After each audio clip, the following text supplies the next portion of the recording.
Hook Horrors. My dear fellow dungeon masters and students, today's lesson takes us deep, far, far below the earth, where the sun's godly rays dare not warm. We descend into a realm where the very essence of light falters, a place untouched by the warmth of the surface world. We are no longer in a place where good resides. This is the Underdark, a labyrinth of shadows, where malevolence thrives and hope fades into the blackness. Here is where we learn about the beast known by many names, a bipedal subterranean monstrosity that appears like a vulture-like humanoid with a chitinous shell and long bony hooks in place of hands. As avian as it may appear, it is actually an invertebrate arthropod known to most who dwell here as a hook horror. Hook horrors stand about 9 feet tall and weigh an average of 400 pounds, with a head like a vulture and a neck of sagging feathers. With the body of a beetle, their exoskeletons are extremely thick and dense, known to be covered with sharp studs. Their vision is poor, but their keen sense of smell and hearing well makes up for that downside. Unluckily, for any would-be adventurers tasked with clearing out a nest of these monstrosities, their large eggs blend naturally into the rocky surroundings they're laid in for camouflage. And even worse still, they prefer to live as families of around a dozen. You heard that right. That's 12 9-foot-tall, 400-pound monsters with bone hooks for hands. I don't like those odds, and neither should you. Allow me to tell you a story. A group of deep gnome slaves recently escaping their Duragar captors decide to hightail it down an unmapped series of snaking caverns. After a few hours of running, they notice a peculiar cacophony of clacking and clicking noises coming from the stone caverns around them. As one of the gnomes peers upwards, they're too late to notice a hulking beast plummeting from the stalactites above. The poor gnome is squashed before they had a chance to scream, as the others are quickly assailed from all sides and dragged off to the various caverns one by one. The Duragar knew the gnomes had no escape, and let them take this passage all along. Thankfully, for you surface dwellers out there, hook horrors are only known to live miles beneath your feet, for now. But, don't get any bright ideas of riches beyond your imagination. For slaying these creatures yields little rewards. They have no hoards due to the lack of hands to carry objects, though, if you really were that desperate, you could scrounge around in their fecal piles for silver and electrum pieces. I hear they are a delicacy to the beasts. The hook horrors. Creatures of unrivaled menace in the dark recesses of the Underdark. It's quite amusing, really, to observe how these beasts navigate their subterranean realm with such ease. Their studded carapaces render them nearly indigestible to the rare few predators daring enough to attempt it. Even then, such attempts are swiftly thwarted, as these cunning horrors ensure that any would-be adversaries are quickly dispatched and serve as nourishment for their young. The grim truth is that in this pitch-black abyss, the hook horrors face remarkably few natural threats. They are, after all, an apex predator of this forsaken domain. With all of this in mind, let's take a look at the 2014 stat block and see what we can do better. Before we get into that, however, I just want to remind you all that my stat blocks, just like the 2014 ones, are templates at the end of the day. If a creature has an ability that I gave it that you disagree with or find too punishing for your Dungeons & Dragons games, by all means, feel free to make your own changes and remove things, add your own abilities. Dungeons & Dragons is a homebrew playground after all, so I'm just kind of trying to spark your imagination with my changes, or if you like my creatures, feel free to join my Discord and download them and use them for yourself. Let's jump right into the 2014 stat block. The 2014 Hook Horror stat block in its full glory. So, looking at this, it's not the worst stat block I've ever seen, but it's a little basic for how interesting the creature is. It has sparse lore, but it's still such an intriguing monster to run because it's only found in the Underdark as far as I'm aware. Anyways, let's get into it. Large monstrosity, neutral. These are just naturally occurring hunting beasts, it would appear.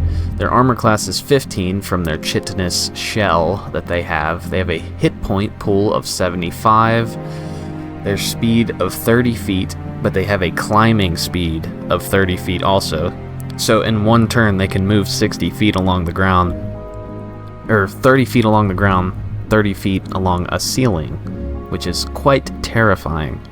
Its modifiers look fine to me, as they usually do. I don't like to touch the ability score modifiers much.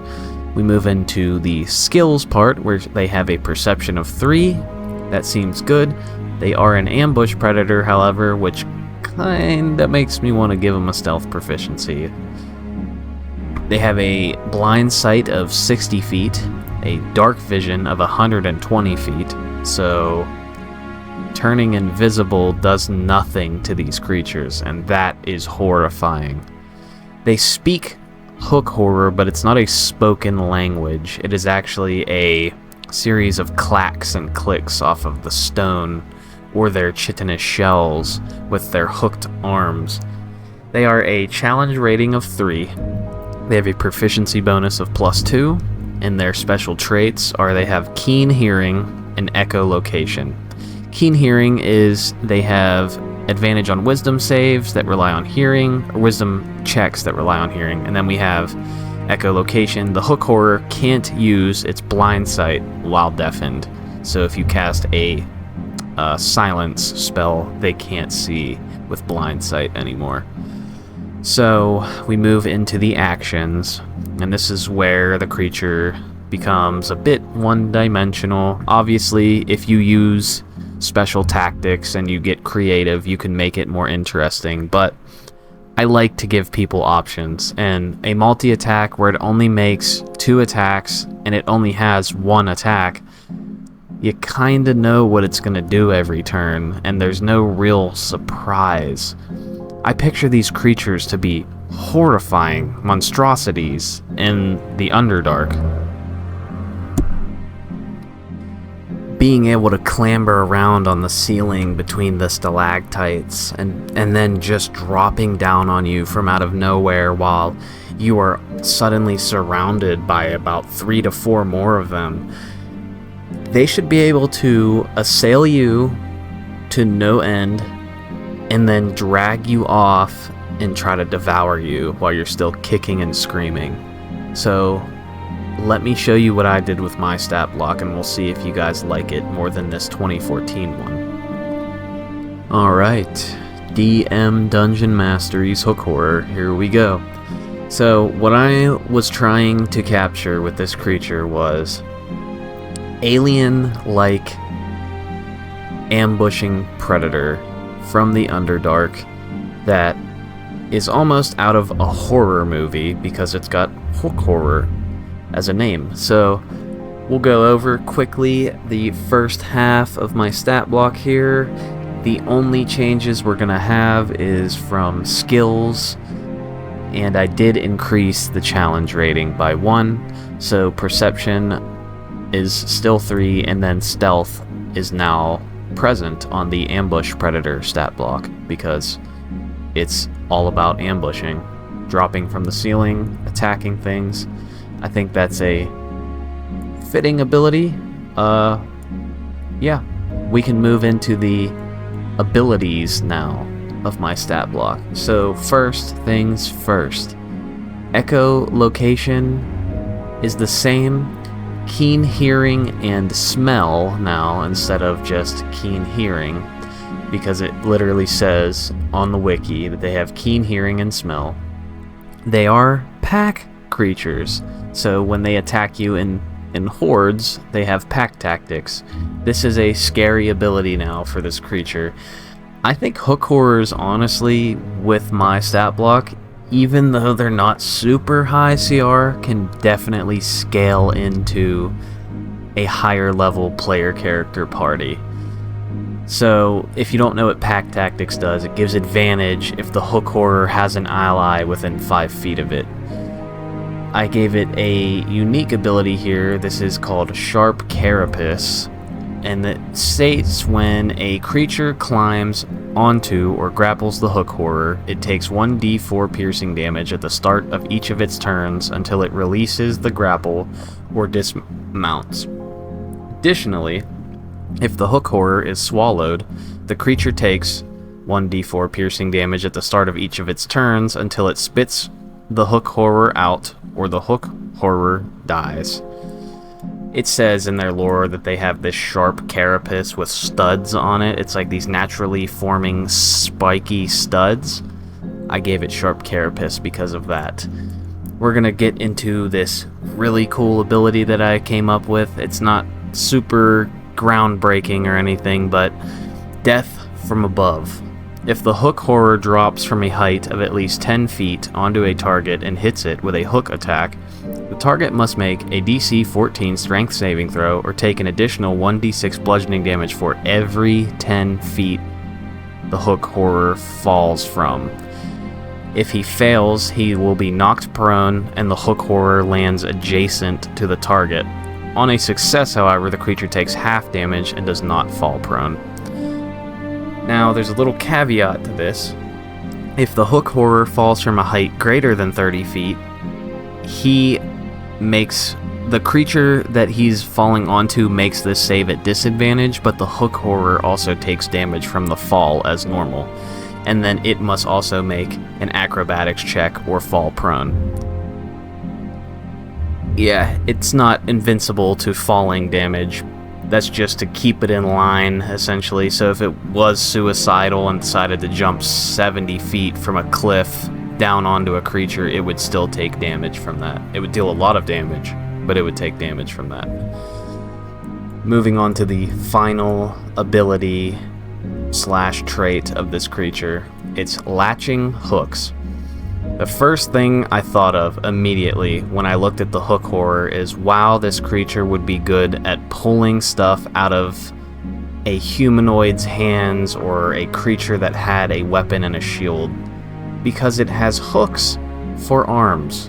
So when the hook horror hits a creature with a piercing hook attack for the first time on its turn, there is a chance that its hook will latch onto a shield, weapon, or object the creature is holding. This is up to your discretion as a dungeon master. If a player isn't looking, if they're like looking away and they get ambushed by the hook horror, you could probably say this effect doesn't happen until the creature is actively trying to defend itself, hold its weapon out in front of it.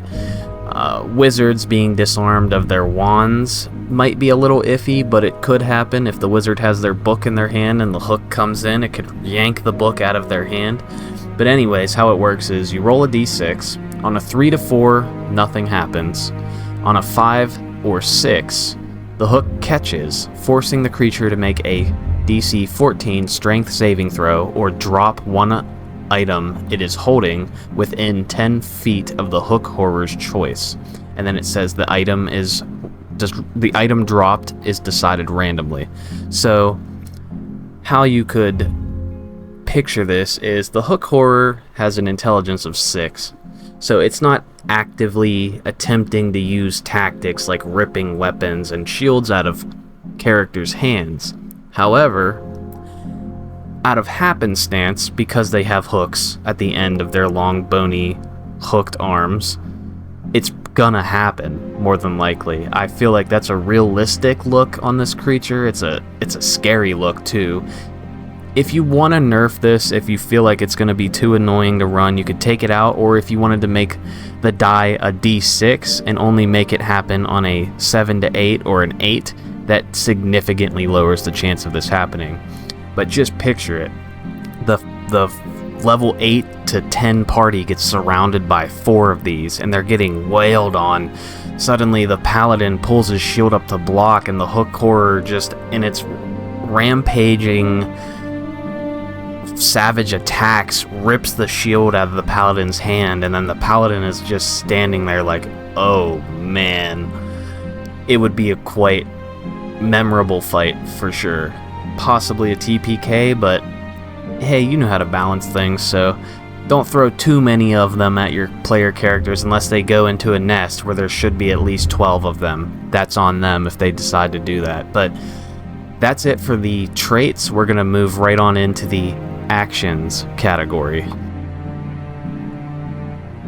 Alright, and here we go. You're going to see a lot more variety now. It has 3 different types of hook attacks, and we're going to get into them right now. So, multi-attack, the hook horror makes 2 hook attacks. If a target is prone or grappled by it or an ally, it can make a beak attack as a bonus action. It has an avian-like beak, and it didn't have a beak attack, so you know, I gotta give it one.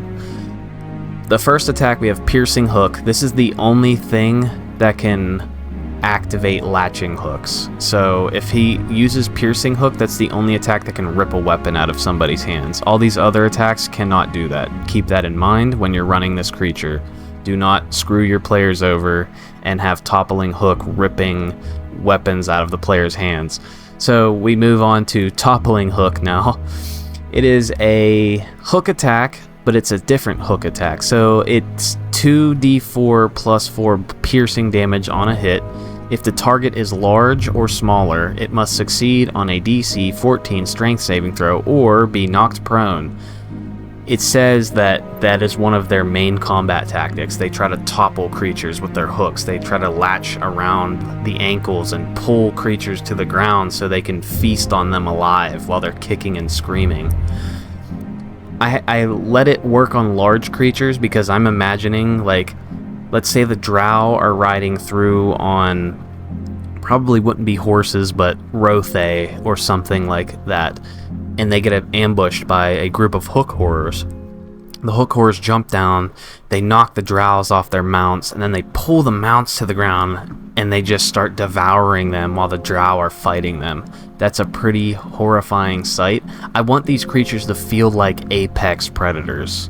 Something that this is the first thing that you're warned about when you go into the Underdark, is keep your eyes on the ceiling of any cavern that you are in and listen for the clacking sounds, because if you can hear it, it might already be too late.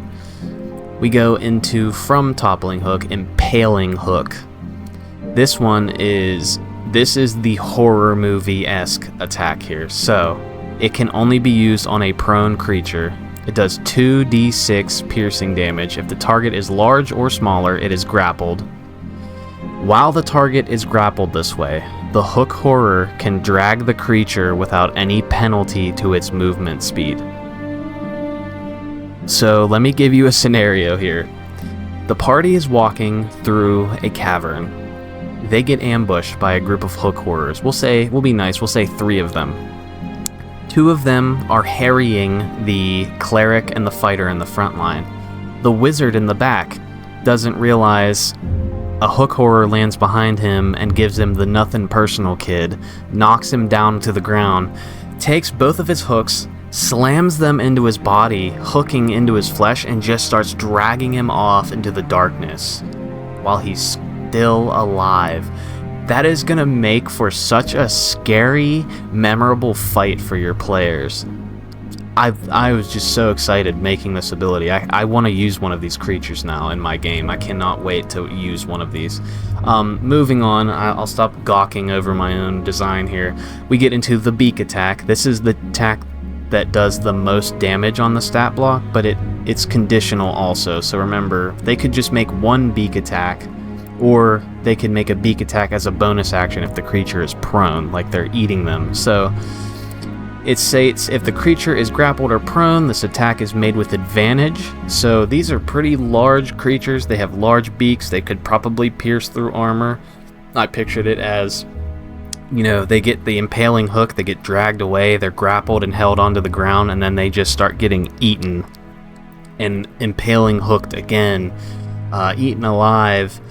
So it's a pretty scary monster now. And we get to the final ability. This one was my own interpretation of a creature summoning its brethren or its kin, or maybe this is it using all of its force into its echolocation sounds.